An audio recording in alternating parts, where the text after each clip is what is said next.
Assalamualaikum warahmatullahi wabarakatuh.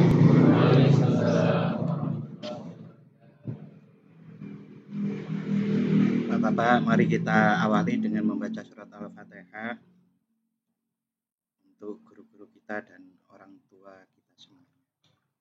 Al-Fatihah. A'udzu billahi minasyaitonir rajim. Bismillahirrahmanirrahim. Alhamdulillahi rabbil alamin. Ar-Rahmanir Rahim. Maliki yaumiddin. Iyyaka na'budu wa iyyaka nasta'in. Ihdinas siratal mustaqim. Siratal ladzina an'amta 'alaihim ghairil maghdubi 'alaihim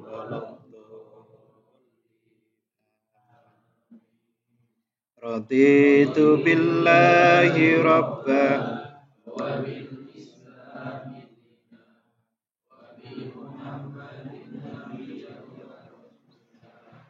Rabbi zidni ilma warzuqni fahma. Rabbul alamin. Bismillahirrahmanirrahim. Alhamdulillahi rabbil alamin wassalatu wassalamu ala asyrafil anbiya'i wal mursalin sayyidina wa maulana Muhammadin wa ala alihi wa ashabihi ajmain. Rabbi syrah li sadri wa yassir li amri wahlul 'uqdatam min lisani yafqahu qawli. Rabbi zidni ilma warzuqni fahma. Amin ya rabbal alamin. Bapak dan saudara-saudara rahimakumullah, sami sehat sedaya nggih. Alhamdulillahirabbil alamin. Pada malam hari ini kita akan membahas tentang ayat-ayat mukjizat bagian yang keempat. Bagian pertama itu mukjizat Al-Quran, ayat-ayat mukjizat yang ada di darat, lalu kemudian di laut, yang kedua, yang ketiga di angkasa, di langit. Nah, yang keempat ini pada diri manusia, termasuk kita. Dan ini saya tadi mencatatnya itu ada 6. Dan tentu masih lebih banyak lagi kalau kita mau menelitinya. Ini salah satunya adalah dari ilmu embriologi, yaitu pertumbuhan janin yang tersebut di dalam Quran surat Al-Mu'minun ayat 12 sampai 14. A'udzu billahi minasyaitonir rajim. Bismillahirrahmanirrahim. Walaqad khalaqnal insana min sulalatin min tin. Tsumma ja'alnahu nutfatan fi qararin makin.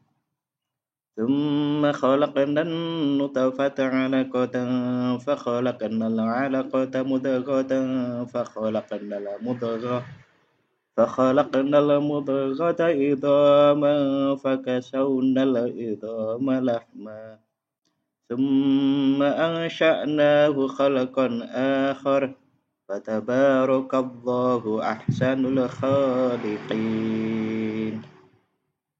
Sadaqallahul azim. Bapak dan saudara-saudara rahimakumullah, sebelum melanjut ke maknanya, saya bahas sedikit tentang tajwid. Tajwid di ayat ini saya banyak menemukan qalqalah. Qalqalah itu adalah huruf yang kalau dibaca niku memantul. Nah, huruf-huruf ini apa mawon? Ada yang menyingkat dengan singkatan baju di toko. Baju di toko berarti ba, jim, di, dal, di, to, tof nih, di toko. Ada yang qotbu jadin. Nah, kalau niki di kata yang pertama walaqad niku enten dal. Lalu di kata kedua enten qaf kholak. Nah, niku qalqalahnya adalah qalqalah yang sugro, disebut sugro karena kecil, memantulnya tidak banget-banget. Qul huwallahu ahad. Nah, niku dal tapi di akhir ayat. Nah, niku qalqalah kubro. Yang sugro contohnya gini ki. Walaqad khalaqnal insana min sulalatin min tin. Ada lagi. Tsumma ja'alnahu nutfatan fi qararim makin. Itu ada 1, 2, 3, 4, 5, 6, 7, 7 nih kalau saya menghitung, mboten kelewat loh. Enten qalqalah yang sugro, yang memantulnya sedikit. Tapi kalau seperti qul huwallahu ahad niku berat, qalqalah kubro besar, mantulnya besar. Termasuk yang al-falaq. Qul a'udzu birabbil falaq. Itu tajwidnya. Nah, berikutnya kita masuk pada makna ayat ini. Bismillahirrahmanirrahim. Walaqad khalaqna, dan sungguh kami telah menciptakan al-insana manusia min sulalatin min tin, dari suatu saripati yang berasal dari tanah. Saripati yang berasal dari tanah di dalam diri kita akhirnya niku menjadi sperma. Ada yang menyebut mani. Nah, ini itu kan saripati yang berasal dari tanah. Yang kurang bagus itu kan tidak menjadi itu. Jadi saripati yang berasal dari tanah yang dibawa oleh kacang, dibawa oleh beras, dan yang lain-lain itu. Tsumma ja'alnahu nutfah. Kemudian kami jadikan saripati itu air mani yang disimpan dalam tempat yang kokoh. Kemudian air mani itu kami jadikan segumpal darah. Lalu segumpal darah itu kami jadikan segumpal daging, dan segumpal daging itu kami jadikan tulang belulang, lalu tulang belulang itu kami bungkus dengan daging. Kemudian kami jadikan dia makhluk yang berbentuk lain. Maka Maha Sucilah Allah, pencipta yang paling baik. Quran surat Al-Mu'minun ayat 12-14. Awalnya dari saripati tanah jadi mani dan seterusnya itu tadi, sampai menjadi makhluk yang lain niku nggih masuk. Maksudnya manusia niku. Awalnya tadi kan saripati tanah. Bapak-bapak dan saudara-saudara rahimakumullah. Ayat ini kan biasa mawon nggih. Biasa karena kita tidak terlalu mendalaminya. Tapi bagi yang mendalaminya, dan itu diantaranya dilakukan oleh Profesor Keith Elmore, guru besar Departemen Anatomi dan Biologi Sel Universitas Toronto, Kanada. Karena profesor mendalami, jadi dia terkagum-kagum dengan ayat tersebut. Awalnya terkagum-kagum dengan ayat tersebut, kemudian terkagum-kagum dengan Al-Quran. Dan Alhamdulillah masuk Islam. Nah, bagi orang yang tidak mendalaminya, tidak terkagum-kagum. Sama seperti orang yang mendalami ilmu keris. Luknya niku, wah, kula nggih mboten paham arep crita nggih mboten saged. Nek sing kula hafal niku Sabu Inten Naga Sasra. Nah, enten yang sampai dibeli sampai bisa ratusan juta. Padahal nek ndandake paling nggih 5 juta niku Pak. Mungkin ada yang kurang nggih, kurang dari 5 juta pun. Tapi bagi keris-keris yang bagus sekali, diantaranya yang paling bagus keris itu menurut yang pernah saya dengar adalah ramuan atau leburan dari batu meteor. Batu meteor lalu dicampur dengan besi bacan wabribun, Itu yang paling bagus. Nah, itu orang kagum kalau ngerti keris. Sama dengan ayat ini tadi, Profesor Kate Moore ini kagum karena paham. Dia mempelajari, saya jadi profesor itu udah lama, mempelajari ini udah lama, dan sebelum saya belum ada yang menemukan ilmu embriologi yang menceritakan sedetail yang diceritakan ayat ini. Saya menemukannya di tahun 1900 berapa? 1980-an beliau niku. Niku menemukan itu. Ceritanya dia diminta oleh kedutaan Arab Saudi nek boten itu untuk menerjemahkan Al-Qur'an. Nah, giliran menerjemahkan yang ini, niku kaget-kaget, Pak. Saya itu menelitinya sampai ibaratnya sampai malam, dananya banyak. Nah, ini sudah diungkapkan oleh Al-Qur'an. Nah, akhirnya dia menjadi terkagum-kagum. Ternyata tidak mungkin kalau Al-Qur'an itu dibuat oleh manusia. Al-Qur'an itu pasti informasi dari yang buat manusia. Allah niku. Ini yang maksudnya mukjizat.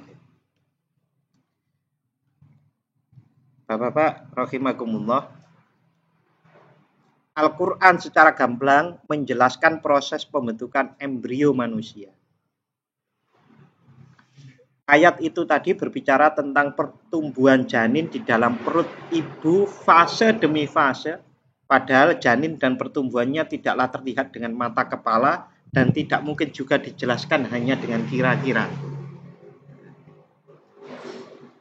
Sehingga Profesor Moore tadi itu mengatakan, saya sungguh sangat bahagia bisa membantu mengklarifikasi pernyataan Al-Quran tentang perkembangan manusia. Jelaslah bagi saya, Al-Quran itu pastilah turun kepada Muhammad dari Tuhan pencipta alam semesta. Ya, kalau sekali lagi kalau tidak mendalami, kita akan seringkali tidak merasa terkagum-kagum atau sesuatu niku berarti. Ada satu kisah yang paling terkenal, Bapak. Ada seorang guru meminta muridnya menjual ikan hias. Jual saja ke sana gitu, di masyarakat umum. Nah, saat dijual niku mau diregani 10.000. 10.000. Dibawa pulang lagi sama ke gurunya. Sekarang kamu ke sana ditawar 100.000. Akhirnya naik sampai ditawar 10 juta. 10 juta itu adalah orang yang betul-betul tahu ikan, Pak. Emas saja nggih. Ini gambaran yang lain. Emas saja bagi orang yang tidak tahu emas, mungkin kan hanya buat balang toh, Pak. Nggih. Tapi bagi orang yang tahu emas, maka itu sangat berharga sekali. Begitu juga ilmu-ilmu yang ada di dalam Al-Qur'an, kalau betul-betul didalami dengan bidangnya yang ditekuni, insya Allah pasti akan mendapatkan mukjizat-mukjizat seperti ini. Bapak-bapak rahimakumullah, niku yang nomor 1 nggih. Yang nomor 1 ayat itu tadi menyampaikan fase-fase terbentuknya embrio. Nah, yang menjadi kekaguman Profesor Moore tadi itu, tahap pertama penciptaan janin di ayat tersebut disebut sulalatin min tin, sulalah, yaitu dimulai dari saripati mani. Allah menjelaskan bahwa manusia diciptakan dari saripati air yang hina atau air mani. Air hina niku pripun? Dan jane nek mboten di tempatnya niku kan mboten enten sing gelem lho, Pak. Iki air mani mesti mboten enten sempur. Manusia bukan diciptakan dari seluruh mani yang keluar dari suami ke istri, tapi hanya dari bagian yang sangat halus. Itulah yang disebut sulalah. Saya mendapatkan informasi bahwa mani itu saat menuju ovum, menuju telur itu selalu ada nggih di rahim. Nah, kalau pun busuk keluarlah jadi batang bulan niku. Nah, niku pas tersedia niku lah niku puluhan ribu, Pak. Dan kita itu adalah juaranya masing-masing. Dari puluhan ribu itu cuma satu atau dua. Kalau dua jadi kembar nih.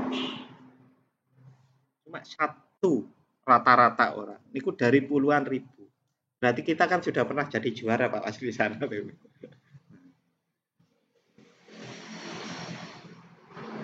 Ya, ini hanya dari satu sperma saja. Sulalah yang di ayat tadi itu, sulalatim min adalah kata yang paling tepat dan cocok untuk menggambarkan proses terbentuknya janin ini karena satu dari jutaan sperma ini bergerak menuju rahim untuk membuahi ovum dari wanita. Jadi kata-kata satu kata ini menunjukkan kata yang paling tepat untuk mewakili proses itu. Nah, niku fase yang pertama. Fase yang kedua, niku disebut alaqah. Kemudian air mani itu kami jadikan segumpal darah atau alaqah. Alaqah berarti juga nama dari binatang kecil yang hidup di air dan di tanah yang terkadang menempel di mulut binatang pada waktu minum di rawa-rawa. Kalau bahasa kita lintah. Bapak dan saudara-saudara, lintah itu saat menggigit manusia. Ini kalau hanya dapat informasi. Saat saya meneliti sendiri. Lintah niku saat menggigit manusia niku memberi pengencer, Pak. Hampir sama dengan nyamuk. Nyamuk itu kalau gigit manusia ini itu pengencernya dulu. Karena sifat dari darah itu kan ngentel membeku. Nah, ngentel membeku mboten saged diminum. Maka ada pengencernya. Bahkan sekarang ini lintah dijadikan pengobatan. Pun pernah ngertos, Pak? Bagi orang-orang yang darahnya terlalu kental. Niku ada orang yang terlalu kental darahnya. Nah, niku digigit lintah niku terus yang dibutuhkan adalah masuknya pengencer itu sehingga dia menjadi sehat kembali.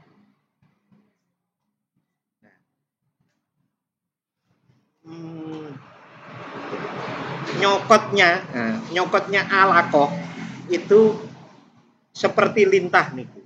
Dan kata alaqah yang digunakan Al-Qur'an itu adalah sangat tepat menggambarkan bagaimana proses menempelnya alaqah niku di dinding rahim. Niku nek mboten ngertos niku mboten mungkin damel bahasa ngoten lho, Pak. Ya paling nang jero kono terus. Lah kan nek dikira-kira ngoten.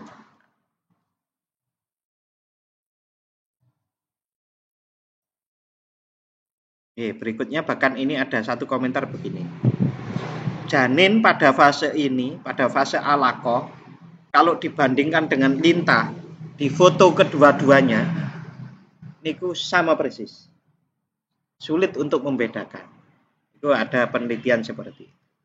Bapak-bapak rahimakumullah, tahap yang ketiga adalah mudghah atau segumpal daging. Tadi saripati mani itu lalu kemudian menjadi segumpal darah, lalu sekarang menjadi mudghah atau segumpal daging. Di ayat tadi, lalu segumpal darah itu kami jadikan segumpal daging. Dan segumpal daging itu kami jadikan tulang belulang. Komentar para ahli dan spesialis dalam bidang medis telah menyimpulkan bahwa tulang itu muncul sebelum daging sebagai penutupnya. Setelah itu baru muncul daging. Ini hanya baru diketahui oleh para ahli pada zaman sekarang. Itu pun dengan bantuan alat-alat fotografi. Mungkin kalau menurut ilmuwan ini dulu yang tumbuh duluan itu adalah kulit daging, baru tumbuh tulang. Wit-witan nih kok yang tumbuh duluan kok. Kita tetap dalamnya toh. Kecuali pring, dalamnya malah kosong. Nggih, niku yang ketiga atau segumpal daging. Berikutnya Bapak-bapak niku tahap keempat, pembungkusan tulang dengan daging. Lalu tahap kelima adalah perubahan janin ke bentuk yang lain. Kemudian kami jadikan dia makhluk yang berbentuk lain. Dan niki menurut Dr. Ahmad Hamid Ahmad, bersama dengan berakhirnya pekan ke-7, panjang mudghah sudah mencapai 8 sampai 16 mm. Pada periode ini, bentuk tulang berbentuk bengkok menyerupai bulan sabit, kemudian mulai berubah lurus dan tegap. Tambah lagi ada sesuatu yang membedakan janin dengan makhluk hidup yang lain, yaitu sempurnanya bentuk tubuh pada pekan ke-8. Pekan ke-8. Rasulullah Shallallahu Alaihi Wasallam bersabda, seseorang dari kamu ditempatkan penciptaannya di dalam perut ibumu dalam selama 40 hari. Kemudian menjadi alaqah selama 40 hari. Kemudian menjadi mudghah selama 40 hari. Kemudian Allah mengutus seorang malaikat lalu diperintahkan 4 kalimat hal dan dikatakan kepadanya, tulislah amalnya, rizki dan ajalnya serta celaka atau bahagianya. Kemudian ditiupkan ruh padanya. Hadis riwayat Imam Bukhari. 40 tambah 40 tambah 40 tambah 40 80 160 nggih. Nggih. Niku pinten bulan? 3 kali 3 9. Pinten? 5 bulan lebih sedikit. Biasanya terus kalau pas diperkirakan pas niki, biasanya kalau dulu orang Jawa, tapi nggih sebetulnya bukan orang Jawa, niku nggih memperolehnya dari hadis ini. Niku selamatan. Selamatan itu kalau di Jawa napa namanya? Mitoni napa? Mitoni nggih.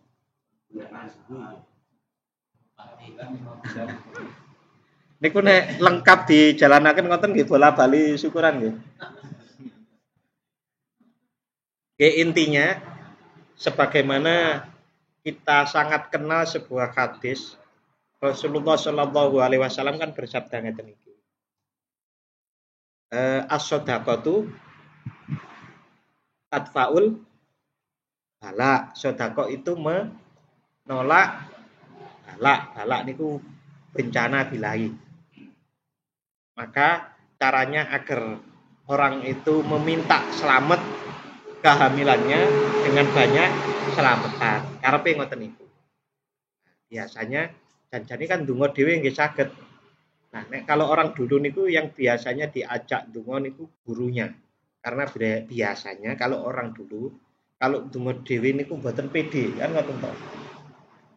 Terus gurunya ngajak santrinya kan gitu toh. Nah, akhirnya berkembang menjadi tonggo teparo dan yang lain-lain.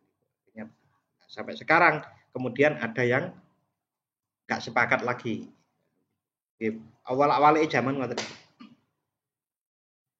Karena juga bisa jadi orang-orang sekarang juga nggak mengerti tujuannya ngoten lho. Ya po, wis ngikepi ya po, ya wis. Nah, niku diantaranya seperti itu. Niku pertumbuhan janin, ayat mukjizat yang pertama di dalam diri manusia. Kalau kemarin niku lautan, daratan, angkasa, niku kan di hadapan kita, terutama Al-Qur'annya kan. Nah, kalau niki kan ada di dalam diri kita mukjizat. Nah, Pak niku mboten saged kula niku ndelok ya, Pak. Embrio niku. Berarti kita kan hanya percaya ilmuwan niku. Tapi ilmuwan niki nggih mboten bohong. Dan tidak ada orang yang juga membantahnya sampai hari ini kebenaran itu. Klop antara Al-Qur'an dan hasil penelitian. Nah, sekarang kita yang tahu di dalam diri kita, sidik jari. Sidik jari. Kan kita tahu tadi. A'udzubillahi minasyaitonir rajim. Bismillahirrahmanirrahim. Iki surat Al-Qiyamah. Quran surat Al-Qiyamah ayat 3 dan 4. Bismillahirrahmanirrahim. Ayahsabul insanu allan najma'a idhamah bala qadirina ala an nusawwiya banana. Apakah manusia mengira bahwa kami tidak akan mengumpulkan kembali tulang belulangnya? Bahkan kami mampu menyusun kembali jari jemarinya dengan sempurna. Nah, letak dari kemujizatannya Bapak. Manusia pada zaman dulu niku kan boten percaya kali orang mati bisa dihidupkan kembali. Lah Al-Qur'an nantang. Kok saawak jari jemarinya yang kayak gini itu akan kami lengkapkan kembali. Ternyata setelah diteliti, jari jemari niku kalau dikumpulkan, itu kan tiap orang kalau sama kan bisa kewalik-walik niku. Ternyata sidik jari setiap orang di seluruh dunia niku Bapak-bapak boten sama. Dan niku sudah diteliti oleh para ilmuwan.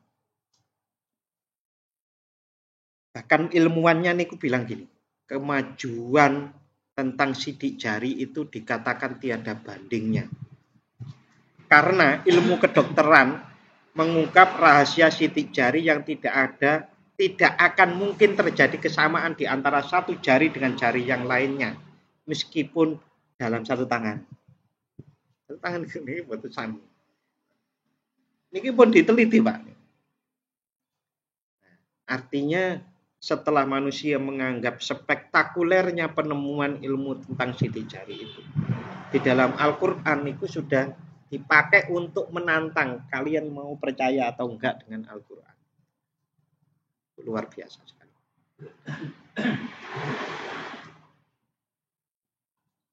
Kalau penjelasannya niki ngeten iki. Ilmu pengetahuan modern menemukan bahwa pada kulit atas di ujung-ujung jari terdapat beberapa lipatan dan tonjolan. Pada lipatan dan tonjolan ini terdapat lubang mikroskopis yang tidak dapat dilihat dengan mata telanjang. Lubang ini akan berakhir pada saluran kelenjar keringat yang di bawah kulit. Ini tentang sidik jari. Ketemunya diumumkannya penemuan itu 6 Juni 1981 di Paris, Prancis. Ada 80.000 sidik jari dibandingkan setiap hari di dunia pada waktu penelitiannya nih Pak. 80.000 sidik jari nih penelitinya nih tiap hari membandingkan sidik jari. Setelah dibikin seumpama rata-rata, niku teori matematika menetapkan bahwa kemungkinan tidak terdapat di antara 17 miliar manusia itu yang sama. Dari sinilah kekuasaan Allah dengan adanya fenomena yang menakjubkan pada ujung jari itu. Dengan diklopke dengan surat Al-Qiyamah 2 dan 3 tadi. Bapak-bapak dan saudara-saudara rahimakumullah, niku yang kedua. Yang ketiga niku tentang ubun-ubun. Itu ada di dalam surat Al-Alaq ayat 16, ayat 15 dan 16. Ini banyak yang hafal nih. A'udzubillahi minasyaitonirrajim. Bismillahirrahmanirrahim. Kalla la illam yantahi lanasfa'am bin nasiyatin katibatin khati'ah. Ini artinya sekali-kali tidak, sungguh jika dia tidak berhenti berbuat demikian, niscaya kami tarik ubun-ubunnya ke dalam neraka, yaitu ubun-ubun orang yang mendustakan dan durhaka. Niku letak mukjizatnya di manakah?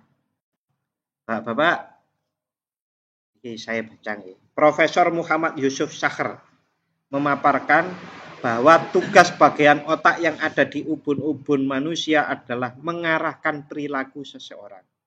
Kalau orang mau berbohong, maka keputusan diambil di frontal lobe yang bertepatan dengan dahi dan ubun-ubun. Begitu juga kalau ia mau berbuat salah, maka keputusan juga terjadi di ubun-ubun. Bapak, niki agak belok dikit nggih.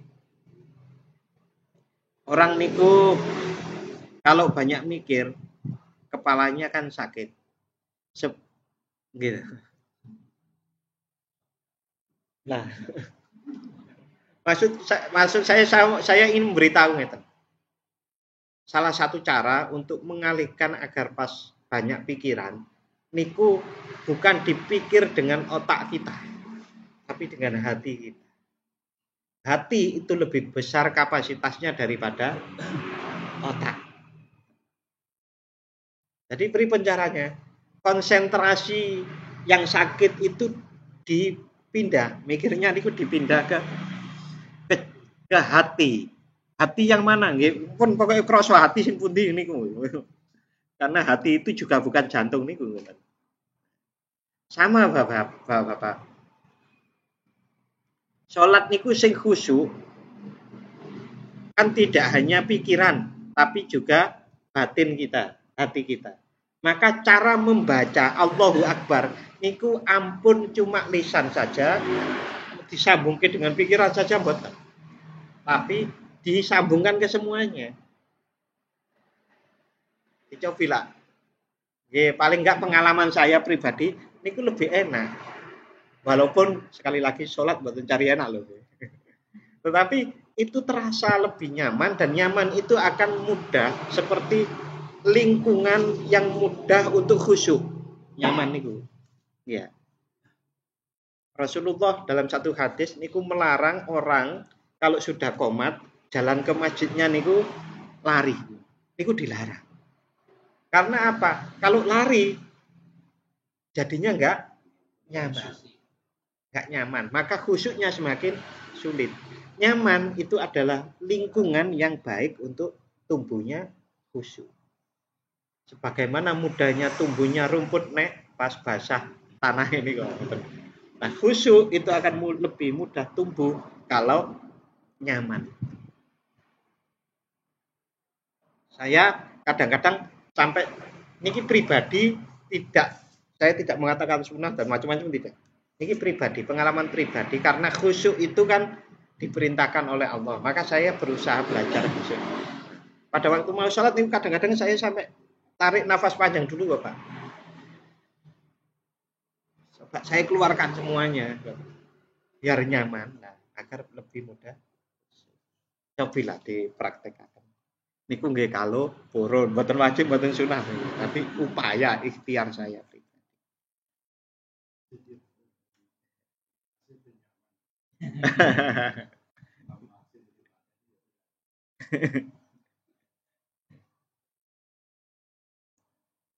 Nah, masih di lanjutan dari ubun-ubun tadi, para ilmuwan niku mengatakan begini.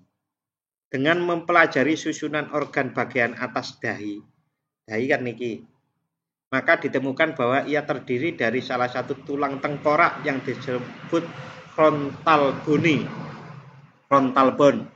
Tugas tulang ini adalah melindungi salah satu cuping otak yang disebut frontal lobe.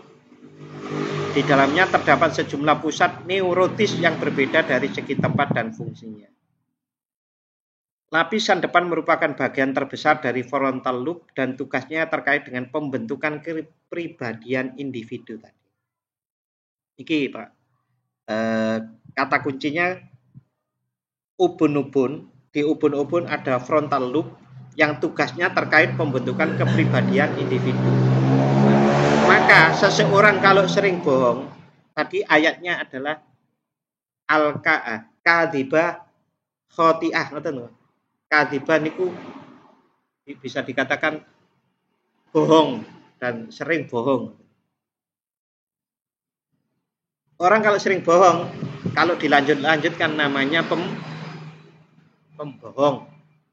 Orang kalau mikirnya lurus, pinter, biasanya disebut ilmuwan kan ngoten nggih. Niku kepribadian Mas. Kula ngoten. Ia dianggap sebagai pusat tertinggi di antara pusat-pusat konsentrasi, berpikir, dan memori. Ia memainkan peran yang terstruktur bagi kedalaman sensasi individu dan ia memiliki pengaruh dalam menentukan inisiasi dan kognisi. Jadi orang ini mau mikir apa niku ter, yang paling kuat niku di ubun-ubun niku.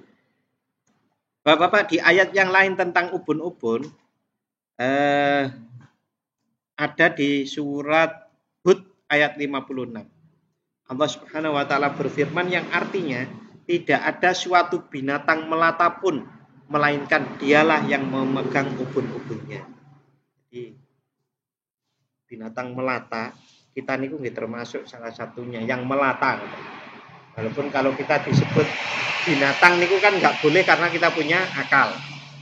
Tapi kalau akal yang betul digunakan kita jadi binatang niku seperti binatang. Niku pengendalinya ada di ubun-ubun. Nah, itu yang dipegang oleh Allah Subhanahu wa taala. Niku tentang ubun-ubun. Berikutnya Bapak-bapak. Wow, ketiga nggih. Yang pertama tadi adalah embrio, yang kedua tadi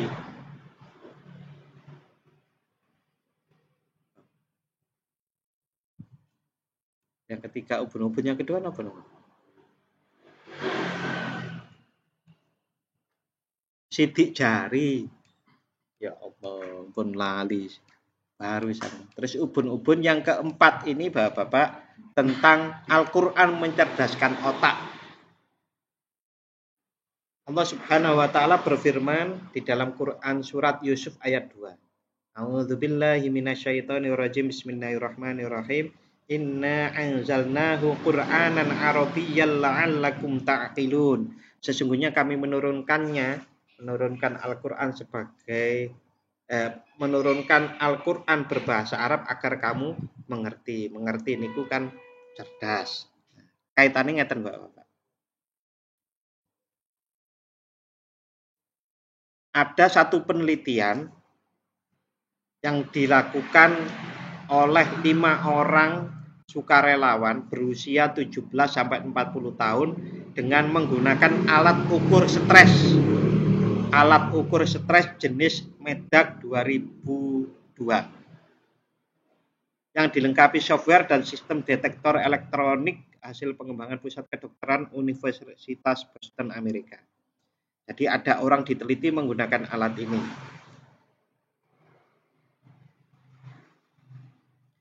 Sebelum penelitian dimulai, setiap orang itu dipasangi jarum elektrik 4 yang dikoneksikan dengan mesin pengukur berbasis komputer.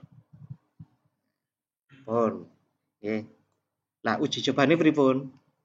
5 orang niku diperdengarkan 85 kali ayat Al-Qur'an tanpa lagu.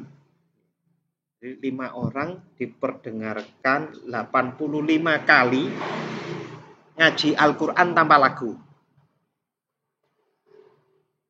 Lalu berikutnya percobaan kedua 85 kali diperdengarkan kalimat-kalimat biasa berbahasa Arab dengan lagu.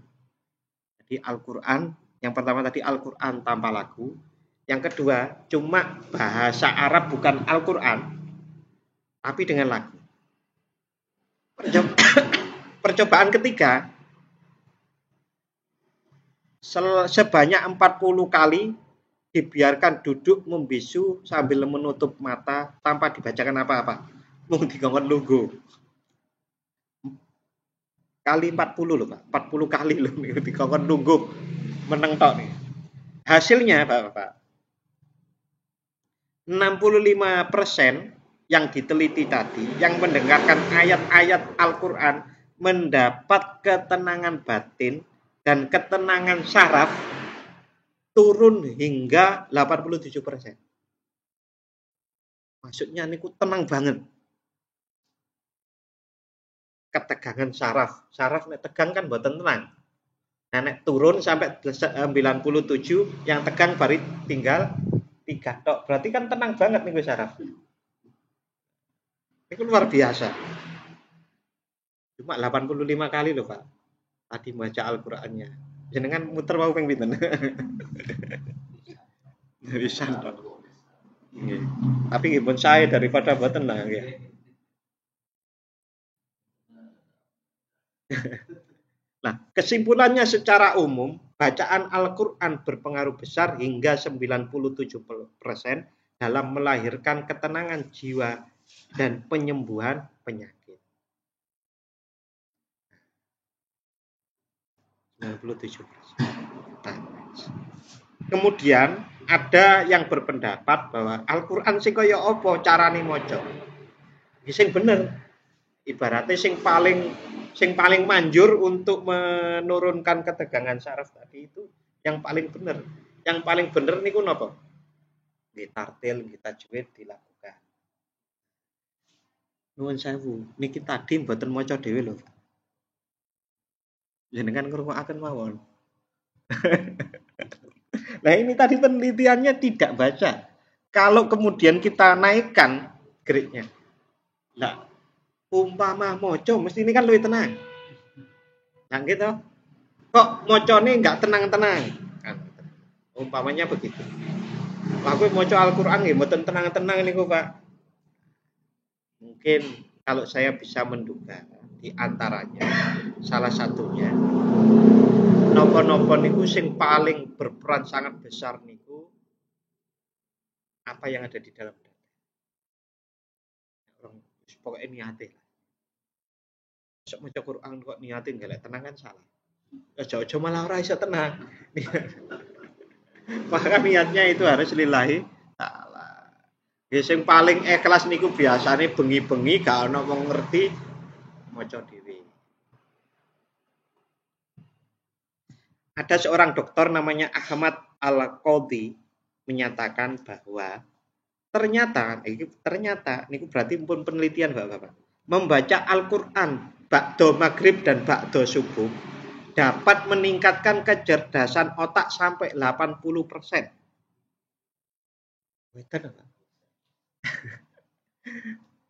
Siap. Ini Dr. Ahmad Al-Qadhi nanti yang punya kuota di searching.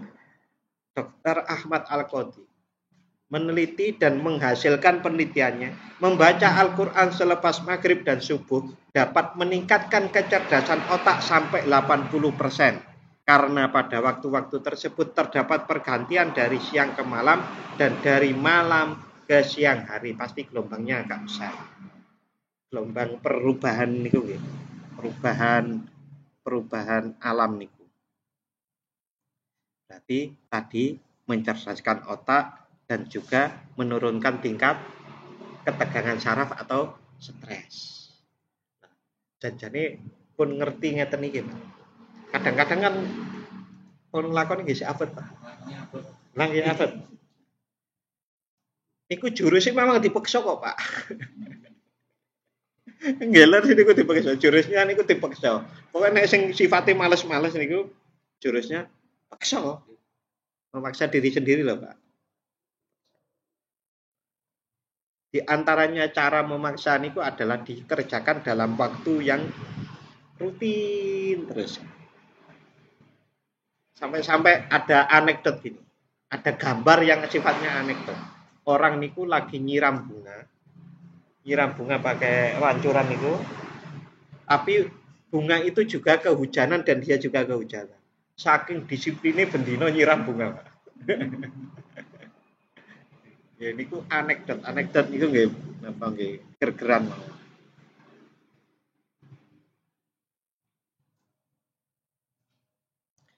Ada juga penelitian yang lain dilakukan sebanyak tadi kan 85 kali nggih, Pak. Niki 210 kali. Yang satu membaca Al-Qur'an dengan tartil dan membacakan bahasa Arab yang bukan Al-Qur'an. Kesimpulannya, responden mendapatkan ketenangan sampai 60% ketika mendengarkan bacaan Al-Quran dan mendapatkan ketenangan hanya 35% ketika mendengarkan bahasa Arab yang bukan merupakan ayat Al-Quran. Ini sama-sama tidak dikasih tahu niki Al-Quran napa mboten. Jadi ada orangnya niki ada 3 pria dan 2 wanita, 5 orang berarti. Sama-sama tidak dikasih tahu ini Al-Quran, ini bukan. Pokoknya yang 210 kali dibacakan. Itu ternyata berbeda. Bapak-bapak rahimakumullah. Di antara cara untuk melihat, membuktikan sendiri, niku kalau punya hewan umpamanya kucing niku atau ayam atau apa terserah nih. Coba dibacakan ngoten. Mungkin dadine pripun perilakunya. Niku ben buktekake dhewe. Nah, nek niki kan ada hasil dari ilmuwan ilmu. Enten malih sing pengin nyoba malih. Nek pas maca Quran nika niatnya ikhlas diparingi air di depannya yang getaran bacaan kita niku sampai mungkin diminum nanti ada perubahan betul. Tapi nggih jangan sekali 2 kali ngoten. Iki wau lho 210 kali 85 kali carane ngoten niku. Dulu Bapak saya niku sering godok air untuk minum keluarga saya. Saya yang bagian godok ngoten. Nek pas masukkan air niku saya dikiri subhanallah alhamdulillah wala ilaha illallah wallahu akbar. Pas ngempake kula niku maca surat Al-Insyirah ben anake mboten kula nggih. Kula nyuwun kepada Allah ben anak kula mboten nakal dengan cara lantaran usaha ngoten niku.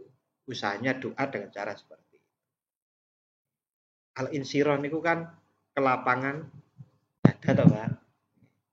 Berarti lapang dada kan mboten nesuan, mboten dan yang lain-lain ngoten.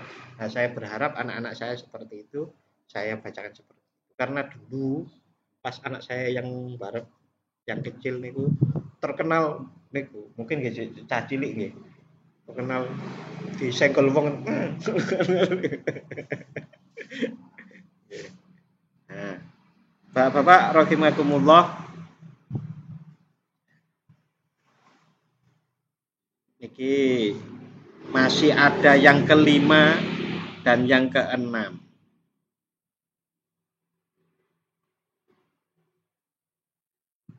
Insyaallah minggu depan guys. Saat ini cekap riyen yang kelima nanti Al-Qur'an mengandung obat. Dan yang keenam telapak tangan yang sering saya ceritakan. Oke, nanti minggu depan kalau saya mendapatkan yang baru saya tambahkan biar tidak hanya yang 5 dan 6, mungkin nanti ada yang 7 atau 8. Ya, Bapak-bapak, mari kita akhiri doa bersama-sama. A'udzubillahi minasyaitonirrajim. Bismillahirrahmanirrahim. Allahumma shalli wa sallim ala sayyidina Muhammad wa ala ali sayyidina Muhammad. Walhamdulillahi rabbil alamin. Allahumma ghfir lana dzunubana wa liwalidayna warhamhum kama rabbayana shighara. Allahumma sabbit imanana wa nawwir qulubana wa barik lana fima a'taitana wa sallimna fid dunya wal akhirah. Allahumma arinal haqqa haqqan warzuqna ittiba'ah wa arinal batila batila warzuqna ijtinabah. Allahumma a'inna ala dzikrika wa syukrika wa husni ibadatik. Allahumma kafina bihalalika an haramik wa aghnina bifadlika amman siwaka. Rabbana hab lana min azwajina wa dhurriyyatina qurrata a'yun waj'alna lil muttaqina imama. Allahumma inna nas'aluka bi husnil khatimah wa na'udzubika min su'il khatimah. Rabbana atina fid dunya hasanah wa fil akhirati hasanah wa qina adzabannar. Wa sallallahu ala sayyidina Muhammad wa ala ali sayyidina Muhammad. Subhana rabbika rabbil izzati amma yasifun wa salamun alal mursalin. mursalin walhamdulillahirabbil alamin. Matur nuwun dan mohon maaf apabila ada kekhilafan. Wassalamualaikum warahmatullahi wabarakatuh.